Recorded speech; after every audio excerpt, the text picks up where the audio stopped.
جس موضوع پہ میں بات کرنا چاہتا ہوں وہ ایک ایسا موضوع ہے جس نے پوری امت مسلمہ کی دل آزاری کی ہے، اور وہ ہے سویڈن میں جو قرآن شریف کا جو ایک دردناک جو آپ نے اپنی اسکرینز پہ دیکھا، جس طرح بے حرمتی کی گئی، جس طرح آگ لگائی گئی۔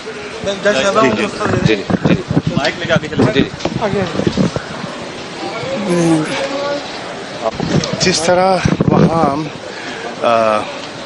قرآن شریف کو جلایا گیا، اس سے پوری عالم اسلام میں ایک اضطراب کی کیفیت ہے۔ آپ کو یاد ہوگا کہ یہ جو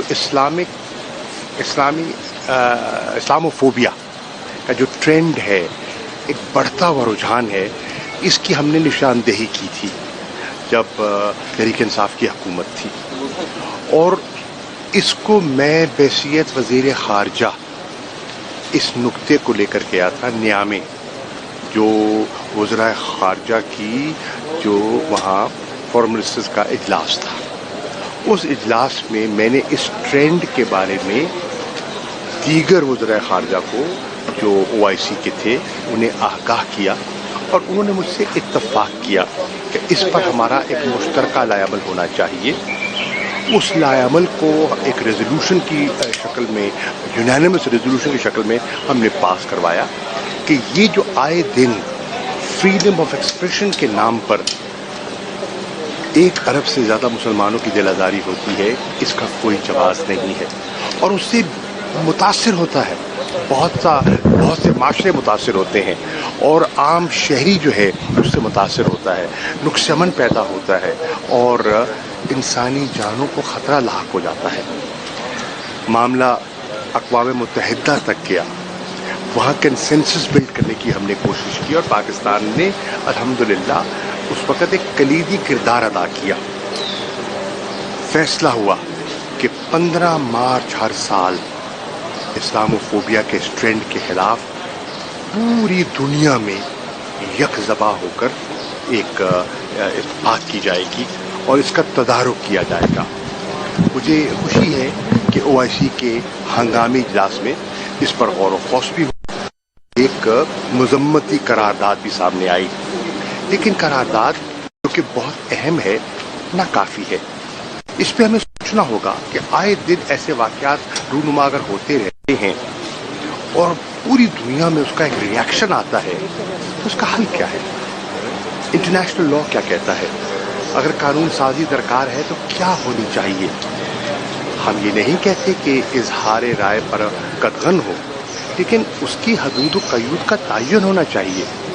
اظہار رائے کا میں خواہش مند ہوں، لیکن اظہار رائے جو کسی کی دل آزاری کرے اور کسی کی جان کو خطرے سے دوچار کر دے، یہ کیسا اظہار رائے ہے؟ تو اس پہ ریفلیکٹ کرنے کی ضرورت ہے۔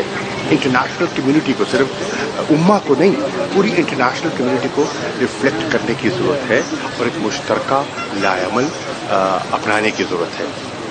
اس پر اس اضطراب کا اظہار کرنے کے لیے پوری قوم کو یکجا ہونا چاہیے، اور پرامن طور پر جمعے کی نماز کے بعد اظہار کرنا چاہیے کہ ہم پرامن لوگ ہیں، ہم کسی کی جان مال کو نقصان نہیں دینا چاہتے، لیکن اس کا کوئی متفقہ لائحہ عمل تلاش کیا جائے، نہیں تو ایسے واقعات جو ہے نا ملک کو یا دنیا کے مختلف ممالک میں ایک ایسی آگ سلگا سکتے ہیں جو بڑی نقصان دہ ہوگی۔ تو یہ اس وقت ہر پاکستانی کا اور ہر مسلمان کا دل دکھا ہوا ہے۔ موجودہ حکومت IMF کے معاہدے کو اپنی کامیابی قرار دے رہی ہے، آپ اس معاہدے کو کس طرح دیکھ رہے ہیں؟ کہ پاکستانی قوم کے لیے بہتر ہے یا آپ لوگوں نے بہتر کیا تھا معاہدہ؟ دیکھیے، عرضی ہے، ایک معاہدہ ہوا ہے، ایک 9 ماہ کے لیے $3 بلین کا سٹینڈ بائی ارینجمنٹ جو ہے وہ آپ کے سامنے آیا ہے۔ اس سے یہ تو ہوا ہے کہ جو امیڈیٹ ڈیفالٹ کا خطرہ تھا وہ ٹل گیا، اس حد تک کہ اس معاہدے کی افادیت کا احساس بھی ہے، لیکن سوال یہ ہے کیا یہ حل ہے؟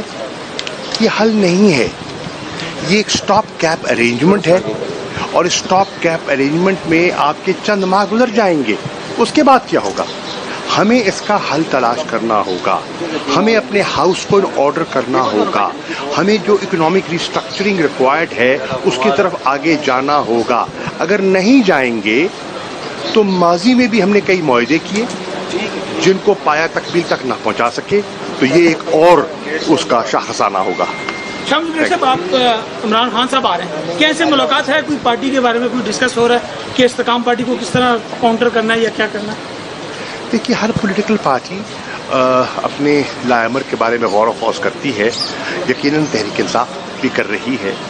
ہم سیاسی طور پر، قانونی طور پر پرامن طریقے سے آگے بڑھنا چاہتے ہیں، اور انشاءاللہ بڑھیں گے، آئین اور قانون کے دائرے کے اندر رہتے ہوئے۔